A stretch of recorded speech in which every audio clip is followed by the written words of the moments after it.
Broker बोले खास पेशकश हमारी, तो एक एक करके तमाम शेयरों को लेकर के आते हैं और देखते हैं कि क्या कह रहे हैं ब्रोकर्स और कहाँ पे है खरीदारी, कहाँ पर है बिकवाली की सलाह। हर्ष के साथ शुरू करेंगे एक एक करके तमाम शेयरों के नाम। हर्ष बताइए पहली कंपनी कौन सी? जी, सबसे पहली कंपनी GMR एयरपोर्ट की बात कर लेते हैं। यहाँ पे जेफरीज की रिपोर्ट, खरीदारी की सलाह 125 रुपये के टारगेट्स दिए जा रहे हैं। अब इन्होंने कहा कि काफ़ी लंबी कानूनी प्रक्रिया रही और उसके बाद जो है अब कंपनी के पास जो है नागपुर एयरपोर्ट के ऑपरेशंस जो है वो आ गए हैं यहाँ पर, उसको संभालती हुई दिखेगी कंपनी। FY27 की दूसरी तिमाही की बात करी है इन्होंने कि जो नतीजे आते हुए दिखेंगे उसमें इसका असर जरूर देखने को मिलेगा यहाँ पे। फिलहाल इन्होंने कहा कि ये जो एयरपोर्ट है छोटा है, लेकिन करीब करीब 30 लाख यात्रियों के यहाँ पर जो है आवाजाही का असर जो है वो कंपनी के एक पॉजिटिव हिसाब से आप देख सकते हैं, पॉजिटिविटी के हिसाब से देख सकते हैं यहाँ पे। और इन्होंने ये भी कहा है कि जो GMR की परसेंटेज की हिस्सेदारी की बात की जाए वो 100% हिस्सेदारी है यहाँ पे। रेवेन्यू शेयर की बात करें तो 14.49% रहेगा यहाँ पे, जो कि काफ़ी आकर्षक इनको लग रहा है यहाँ पे। और करीब 247 एकड़ के जो मोनेटाइजेशन की संभावना दिख रही है यहाँ पे। और इनका मानना है कि कैपेक्स जो माने अगर इनिशियल मॉडर्नाइजेशन के हिसाब से जो कैपेक्स देखे तो 200 करोड़ के आसपास बताया जा रहा है। और इनका ये कहना है कि अभी भी जो है GMR एयरपोर्ट के पोर्टफोलियो को अगर आप देखें जिस हिसाब से यहाँ पे कंपनी है तो काफ़ी फंडामेंटल्स मजबूत दिख रहे हैं। चलिए GMR एयरपोर्ट को लेकर के बातचीत करते हैं। अंबाला मैम, आपकी राय क्या होगी? अभी थोड़ी देर पहले हम बातचीत कर रहे थे रजित सर से, आपका व्यू पॉइंट क्या है और क्या जेफरीज की इस रिपोर्ट से सहमत हैं आप? Yes, very much. एंड जो टारगेट इन्होंने 125 दिया है, इन माय ओपिनियन अभी भी कम आंक रहे हैं इसको। इसमें बहुत अपसाइड की पोटेंशियल अभी भी नजर आती है। बिल्कुल जी, डिस्क्लोजर मेंबर्स को ये स्टॉक हमने ऑलरेडी रिकमेंडेशन में 97 के भाव से लाके रखा हुआ है और ये हमारे लिए एक इन्वेस्टमेंट आइडिया के तौर पर उनके साथ शेयर किया गया है। 2 बार किया था पहले, अभी मोस्ट रिसेंट मैं बता रही हूँ, बाकी जो है सो है। तो फिलहाल के लिए 125 टारगेट से तो मैं सहमत हूँ, but I am expecting little more. 140 तक का टारगेट मैं यहाँ पर 1 साल पर देख रही हूँ, क्योंकि कोई भी एयरपोर्ट अगर नया आता है तो अचानक से कंपनी की प्रॉफिटेबिलिटी परसेंटेज वाइज बढ़ जाती है। तो इट्स अ पोर्टफोलियो एडिशन, बड़ी अच्छी बात है जब भी कोई कंपनी नए मतलब इस पर्टिकुलर इंस्टेंस में इनका नया एयरपोर्ट जो नागपुर पे आ रहा है, मैंने पिछली बार भी यही रेफरेंस दिया था, तो अच्छी बात है। और 125 से 140 के लिए तो ये तैयार रहेगी। तो I agree with the given targets, but underestimate कर रहे हैं।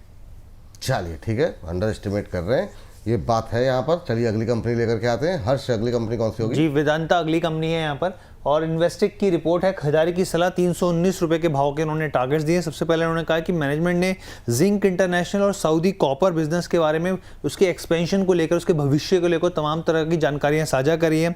कंपनी का मानना है कि जो उनकी प्रमुख यहाँ पे जो गेम्सबर्ग जिंक प्रोजेक्ट है उसका प्रदर्शन उम्मीद के मुताबिक नहीं रहा, थोड़ा सा ठंडा रहा है यहाँ पर। लेकिन यहाँ पर जिस तरीके से कंपनी जो है बहुत तेज़ी से सुधार कर रही है यहाँ पे और आने वाले दिनों में इसमें बदलाव की स्थिति देखने को मिल सकती है।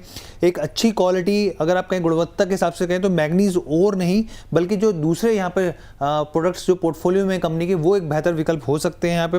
सऊदी कॉपर एसेट्स की बात करें और खासकर माइंस की बात करें तो ये पॉजिटिव दिख रहे हैं यहाँ पे कंपनी के लिहाज से। स्मेल्टर पर जो कंपनी ने निवेश किया है उसका जो रिटर्न है वो 16% के आसपास ब्रोकरेज को दिख रहा है। और इनका ये भी मानना है जो मैग्नीज ओर है उसकी तरफ कंपनी एग्रेसिव आगे बढ़ रही है, जो कि काफ़ी पॉजिटिव रहेगा यहाँ पे। और इन्होंने ये कहा है कि आने वाले दिनों में इनको इंतज़ार रहेगा कि मैग्नीज ओर को लेकर किस तरीके से कंपनी कदम उठाती है। ये बात यहाँ पर। रजत सर, क्या व्यू आपका वेदांता को लेकर के? 319 के टारगेट दिए गए। सर 319 आ सकता है, मगर अभी क्या 319 हाथ के हाथ आएगा? नहीं, मैं समझ रहा हूँ एक अच्छा मोमेंटम इसने रजिस्टर किया, थोड़ा सा और नीचे जाता हुआ दिख रहा है। मैं समझता हूँ आपको ये हो सकता है 256 से 64 की रेंज पे भी जाता हुआ दिखे। जिनके पास पोजीशन है वो बनाए रखे, जिनके पास नहीं है उस टारगेट मैनर पे लोअर लेवल पे बनाइएगा। ये लेवल्स आपको आते हुए दिख सकते हैं, आते हुए दिखाई दे सकते हैं ये लेवल्स। और अब चलते हैं तीसरी कंपनी को डिस्कस करने के लिए। हर्ष, तीसरी कंपनी कौन सी होगी? जी, HDFC बैंक की बात कर लेते हैं। हमें जेफरीज की रिपोर्ट, खरीदारी की सलाह 1050 के टारगेट्स दिए हैं। अब ब्रोकरेज ने भी जो सैटरडे संडे को खबरों का माहौल गर्म था उसी के बारे में जिक्र करते हुए कहा है कि जो पूर्व चेयरमैन थे, जो भी उन्होंने आरोप लगाए, जो लॉ फर्म्स थी, उन्होंने साफ तौर पर इस पर क्लैरिटी दी कि इस तरह की स्थितियाँ नहीं है, तो ये पॉजिटिव मान के चल रहे हैं। दूसरी चीज़ उन्होंने कहा है कि कोई भी ठोस आधार वैसे भी RBI की तरफ से भी कहा गया था, आगे के हिसाब से भी देखने को नहीं मिला। निवेशकों के लिए एक राहत वाली खबर है यहाँ पे। अब इन्होंने कहा है कि जो नया चेयरमैन है उसकी नियुक्ति को लेकर हमारी नज़र रहेगी कि कौन हो सकता है, कौन नहीं हो सकता। लेकिन जो शशि जगदीशन है यहाँ पे, जो CEO हैं, अक्टूबर में जो 2026 में उनका जो कार्यकाल खत्म हो रहा है, हो सकता है कि उनका कार्यकाल को दोबारा यहाँ पे बढ़ाया जा सके। ये इस चीज़ को पॉजिटिव मान के चल रहे हैं यहाँ पे। वैल्यूएशन को काफ़ी आकर्षक लग रहे हैं। इनका मानना है अगर आप FY27 के हिसाब से अनुमानित देखें P तो 13x x के आसपास ट्रेड कर रहा है, और अगर आप एडजस्टेड प्राइस टू बुक देखें तो 1.7x के आसपास ट्रेड कर रहा है, जो इनको काफ़ी आकर्षक लग रहा है यहाँ पर। HDFC बैंक 1050 के टारगेट, जेफरीज की रिपोर्ट। अंबाला मैम, क्या व्यू आपका? पॉजिटिव है, बाय कर सकते हैं। 801 रुपए पर चल रहा है अभी, 801 रुपए 55 पैसे पर। आप अपना स्टॉप लॉस जो है यहाँ पर थोड़ा, अभी टारगेट जो दिए हैं, टारगेट भी इन्होंने 250 पॉइंट्स के दिए हैं, तो इन जनरल ये आप मान के चले कि साल भर से ज्यादा लग सकता है आपको। So when you understand this, आप अपना स्टॉप लॉस 710 रुपए पर लगाकर करंट प्राइस जो है 800 के आसपास यहाँ बाय कर सकते हैं। I agree with this targets, लेकिन अपेक्षा से थोड़ा ज्यादा समय लग सकता है, ये ध्यान पे रखिएगा। ठीक मैम। चलिए आखिरी कंपनी के लिए आप जानते हैं आखिरी कंपनी कौन सी सेलेक्ट की है हर्ष ने? जी हर्ष, आखिरी कंपनी कौन सी? जी, एस्ट्रल की बात कर लेते हैं यहाँ पे, क्योंकि खबरों में बनी हुई है लगातार यहाँ पे। और आप देखिए इन्वेस्टेक की रिपोर्ट है, खरीदारी की सलाह 1110 रुपये के टारगेट, 1710 रुपये के टारगेट जो है, माफ़ कीजिएगा, वो दिए गए हैं। अब खबर बेसिकली यही थी कि जो एस्ट्रल केमी के नाम से कंपनी जो है एक एंटिटी बनती हुई दिखेगी, दूसरी कंपनी यहाँ पर। इस नई एंटिटी में हम लोग एडहेसिव, कंस्ट्रक्शन, केमिकल, पेंट्स, तमाम तरह की जो चीज़ों की पोर्टफोलियो में शामिल होंगी। अब देखिए यहाँ पे क्या कहा गया ब्रोकरेज की तरफ से। ब्रोकरेज की तरफ से कहा गया कि इस सेगमेंट की दूसरी सबसे बड़ी प्योर लिस्टेड प्ले कंपनी है, बन सकती है, उसमें दम दिखता है। इसके अलावा इन्होंने कहा कि अगर आप FY19 से लेकर 26 तक के दौरान भी अगर आप एस्ट्रल केमिकल का रेवेन्यू देखें ना, तो वो 13% था। अगर आप एबिटा का देखें तो 18% था, जबकि पीडीलाइट का 13% और 14% था, यानी कि उसके मुकाबले ये जो है नंबर्स काफ़ी बेहतर लगते हैं। यहाँ पे एबिटा की बात करें 920 करोड़ रहा है, और जबकि आप यहाँ पे देखें और दूसरी चीज़ें भी तो वो बढ़ती हुई दिखी। अब इनका ये कहना है यहाँ पे कि पेंट और ओवरसीज का जो बिजनेस है यहाँ पे, उसमें मार्जिन जो है वो आने वाले समय में उसमें सुधार देखने को मिल सकता है।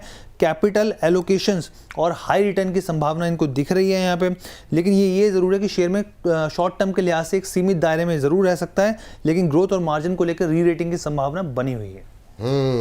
ये बात 1710 के टारगेट देखने को मिल सकते हैं। इन्वेस्टेक की रिपोर्ट, बाय की कॉल। आज बड़ी गिरावट। सर, क्या व्यू आपका? अभी हम लोग बातचीत भी कर रहे थे। सर वही आप देखें, इन्होंने 1710 का दिया है, हमने 1660 की बात करी थी, और यही बात कही थी कि अभी थोड़ा सा आपको और डाउन साइड देखने को मिल सकता है, तो स्टैगर्ड में पोजीशन बना सकते हैं। बिल्कुल मैं इस रिपोर्ट के साथ जाना चाहूंगा, और मैं समझता हूँ शायद जब तक हमने ये किया है ब्रोकर बोले, शायद पहली बार ऐसा हो रहा है कि हर्ष बाबू जो 4 कंपनी लेकर आए हैं, हम वो चारों कंपनीज के टारगेट्स के साथ जा पा रहे हैं।